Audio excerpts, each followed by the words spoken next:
2010 সাল বাংলাদেশের পুঁজিবাজারের ইতিহাসে এক ভয়াবহ অধ্যায়। একটি ধস যা কেড়ে নিয়েছিল হাজার হাজার বিনিয়োগকারীর জীবনের সঞ্চয়। অনেকে হারিয়েছেন বাড়ি, জমি, ব্যবসা, এমনকি ভবিষ্যতের স্বপ্নও। কিন্তু প্রশ্ন হলো, 16 বছর পরও কি সেই সংকটের ছায়া পুরোপুরি কেটে গেছে, নাকি এখনো মার্জিন ঋণের বোঝা বাজারের জন্য বড় ঝুঁকি হয়েছে?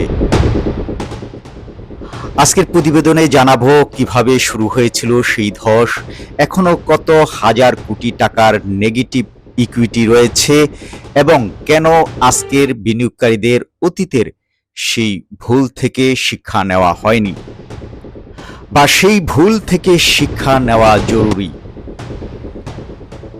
2009 ও 10 সালে দেশের পুঁজিবাজারে চলছিল অভাবনীয় উত্থান। প্রতিদিনই বাড়ছিল শেয়ারের দাম। নতুন নতুন বিনিয়োগকারী বাজারে আসছিলেন দ্রুত লাভের আশায়।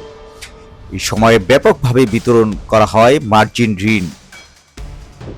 নিজের মূলধনের পাশাপাশি ঋণও নিয়ে আরও বেশি শেয়ার কেনার সুযোগ পান বিনিয়োগকারীরা। অনেকেই ভেবেছিলেন বাজার আর নামবেই না, কিন্তু বাস্তবতা ছিল সম্পূর্ণ ভিন্ন। 2010 সালের শেষ দিকে বাজারে শুরু হয় বড় পতন। শেয়ারের দাম কমতে থাকলে বিনিয়োগকারীদের অতিরিক্ত অর্থ জমা দিতে বলা হয়। এটাই মার্জিন কল। কিন্তু অধিকাংশের কাছেই সেই অর্থ ছিল না। ফলে ব্রোকারেজ হাউসগুলো বাধ্য হয়ে শেয়ার বিক্রি শুরু করে। এই ফোর্স সেল বাজারে আরও বিক্রির চাপ তৈরি করে, দাম আরও কমে যায়। এভাবেই তৈরি হয় ভয়াবহ চেইন রিঅ্যাকশন। এই ধসের সবচেয়ে বড় শিকার ছিলেন সাধারণ বিনিয়োগকারীরা। অনেকে জীবনের শেষ সম্বল হারান, কারো ব্যবসা বন্ধ হয়ে যায়, কেউ ঋণের বোঝায় ডুবে যান, আবার কেউ মানসিকভাবে ভেঙে পড়েন।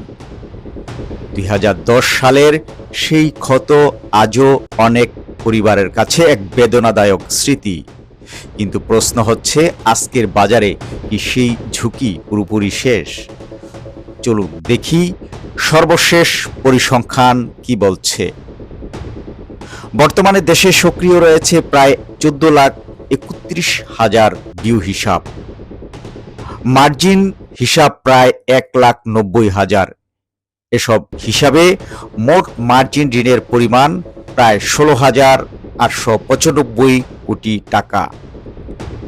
এর মধ্যে উদ্বেগের বিষয়, 35,478টি হিসাব এখনো নেগেটিভ ইকুইটিতে রয়েছে, যার মোট ঘাটতি 10,501 কোটি টাকারও বেশি। প্রভিশন বাদ দিলেও নেট ঘাটতি প্রায় 7,557 কোটি টাকা। অর্থাৎ 2010 সালের সংকটের প্রভাব পুরোপুরি শেষ হয়নি। বাজার বিশ্লেষকদের মতে, নেগেটিভ ইকুইটি শুধু বিনিয়োগকারীদের নয়, ব্রোকারেজ হাউস, মার্চেন্ট ব্যাংক এবং পুরো বাজারের উপর দীর্ঘমেয়াদে চাপ তৈরি করে।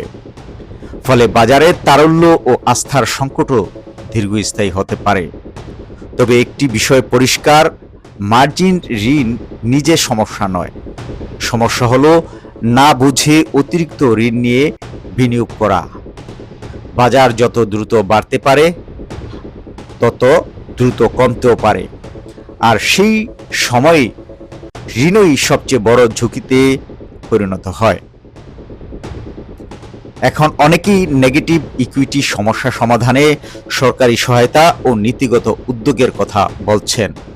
বিভিন্ন মহল থেকে প্রণোদনা, ঋণ পুনর্গঠন এবং বিনিয়োগকারীদের জন্য বাস্তবসম্মত সমাধানের প্রস্তাবও এসেছে।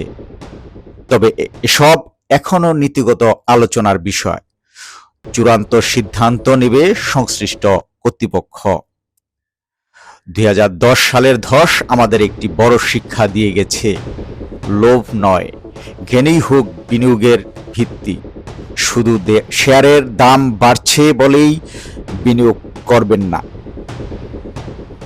মার্জিন ঋণ নেওয়ার আগে ঝুঁকি বুঝুন, নিজের সামর্থ্য মূল্যায়ন করুন এবং সবসময় তথ্যভিত্তিক সিদ্ধান্ত নিন। কারণ পুঁজিবাজারের সবচেয়ে বড় লাভ আসে ধৈর্য, শৃঙ্খলা এবং সচেতনতা থেকে। sharebusiness24.com এর সঙ্গে থাকুন, সঠিক তথ্য জানুন, সচেতন থাকুন। ধন্যবাদ।